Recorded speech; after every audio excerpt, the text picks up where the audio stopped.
Believe it or not, a watch could help you to lose weight. When I recently decided it was time to shed some pounds, I relied on my watch for guidance. No, I wasn't hypnotized. No, I didn't stick it in my mouth every time I felt hungry. No, I didn't limit my eating to certain times a day. And no, I didn't know it was time to diet when my watch felt too tight on my wrist. Stick around, I'll explain how you could lose weight the same way I did, even if you rock a Timex, a pocket watch, or no watch at all.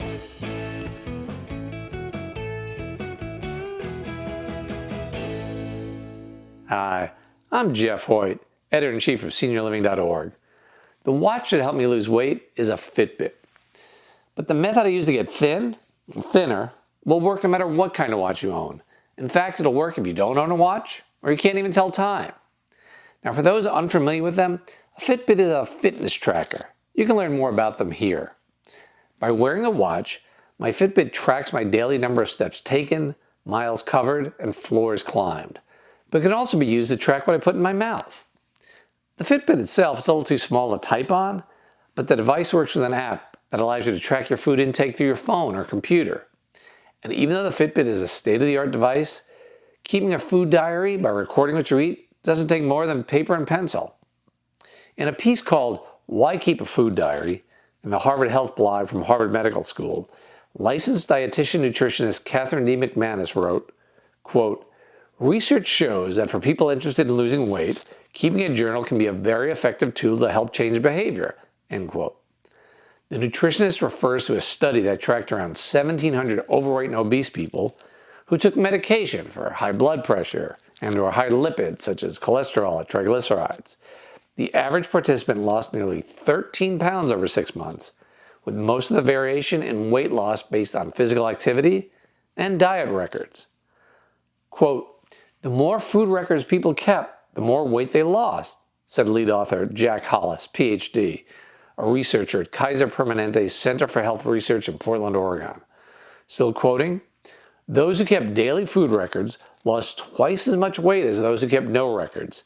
It seems that the simple act of writing down what you eat encourages people to consume fewer calories." Why? Well, for me personally, the act of writing down what I eat makes me think about what I'm eating and why. Am I really hungry, or am I just in the mood to treat myself? Somehow, knowing what I'm about to munch on is going to be recorded for all posterity makes me think twice about grabbing a handful of potato chips or eating Haagen-Dazs right from the carton. Having to write it down could be your impetus to skip something that you know isn't good for you, especially when you want to lose weight. And once written down, it stays written down to remind you of your past sins. It's one thing to stand on a scale and wonder why you're not losing the weight you want to shed. It's another thing when you can read a long list of the desserts and empty calories you've eaten to provide the answer. Besides losing weight, keeping a food diary or food journal has other benefits as well. It can help you eliminate mindless eating by making you aware of what you eat when you're distracted. It could help you realize that every time you turn on Netflix, for example, you're also turning on the microwave. Keeping track of your food could indicate that you eat more when you're bored or sad, and that could help you not reach for food when you're most susceptible. You may also learn that you eat more when you're with a group than alone, or vice versa.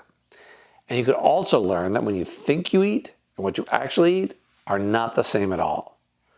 You may believe that you eat enough fruits and vegetables, but your record could indicate otherwise. According to Keith Bachman, MD, a Kaiser Permanente Care Management Institute's Weight Management Initiative member, quote, "Keeping a food diary doesn't have to be a formal thing.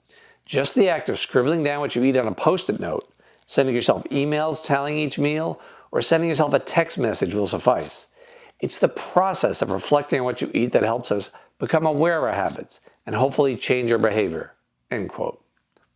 So it's pretty simple to keep a food diary. What do you have to lose? Well, except your excess weight, that is. But my Fitbit makes it even easier. Now, the app has preloaded lots of different types of foods, along with typical serving sizes and calorie counts. So watch what happens when I type in hot dog. The app tells me a common hot dog weighs 100 grams and contains 279 calories. But the app also knows the calorie counts for hot dogs served at different restaurants, including Dairy Queen and Five Guys. Click on it, and you can alter the serving size and record what day you ate the Five Guys hot dog and for which meal or snack. To make the process even easier, the app can read barcodes on food items. Now here's a prepared meal I enjoyed recently. So it comes with a barcode, and once the app scans it, it actually records what I ate and when. And not only does the app record the calorie counts, but also the nutritional values such as carbs, fat, and protein. How simple is that? Now, if you're following a recipe, or what you're eating isn't preloaded into the app, you can make a custom entry. For example, I make my own fruit smoothies, so I estimated the calorie count. And if I make another smoothie, I simply click on the one I already made, and it's easily repeated. In fact, any food you enter can easily be repeated, making the entire process super easy. The app maintains lists of the most recent foods you've entered, as well as the most frequent. As you get into the habit of entering every food and drink you consume, the Fitbit will present you with more and more information. On this day, it says I consumed about 1,100 calories, 26% from carbs, 45% fat, and 29% from protein. And because the Fitbit also tracked my activities, it also recorded my calories burned. Now, in order to track your weight, well, you could enter it by hand, but once again, the Fitbit makes it easier. If you get your hands on a digital scale that uses Bluetooth like mine does, your Fitbit app can track your weight as well.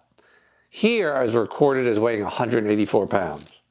And after tracking my food intake, here I am 10 pounds lighter. So you don't need a Fitbit to track all this, but it certainly makes it a lot easier. And it even provides you with recipes. Now, of course, you should consult your personal physician before attempting any weight loss or exercise program. If you have a phone or computer, well, there are many apps available to track your food intake. And if you don't, well, there's always pen and paper. Whichever you choose, make sure that it works for you. You need to be able to use it whether you're at home or at a restaurant or at a friend's house. So if you're going to use a notebook, make sure it fits in your purse or pocket. Whether you're counting calories or not, write down what you eat right away. Give as much detail as you can. Don't just write chicken if you're eating fried chicken. And remember, there's a difference between yogurt and frozen yogurt.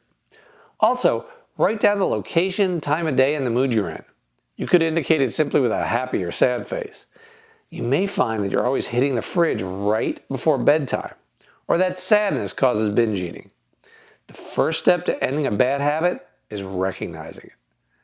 Speaking of mood, make sure you ask yourself why you're eating. Is it really due to hunger, or are you simply bored or stressed? Well, and watch the serving size. You can invest in a small scale to help at home. If you eat often when you're not at the table, record your activity as well. Are you constantly snacking when you're working from home or watching TV? Similarly, if you often eat with others, you could track your companions as well. I don't know about you, but as a parent, I sometimes find myself finishing my children's meals so they don't go to waste. And above all, tell the truth. If you forget to record that second candy bar, well, you're only cheating yourself. Now, if you want, you can share this food journal with your doctor to get help on curbing your weight or your appetite. But the important thing is to keep it and read it to understand your eating habits. And if it helps you lose weight, good on you. Now, for products and services to help you age with ease, visit SeniorLiving.org, where you can find and compare housing options for seniors, including in-home care, assisted living, nursing homes, and everything in between. And please, join our community of 30,000 strong and subscribe to our YouTube channel. Thanks.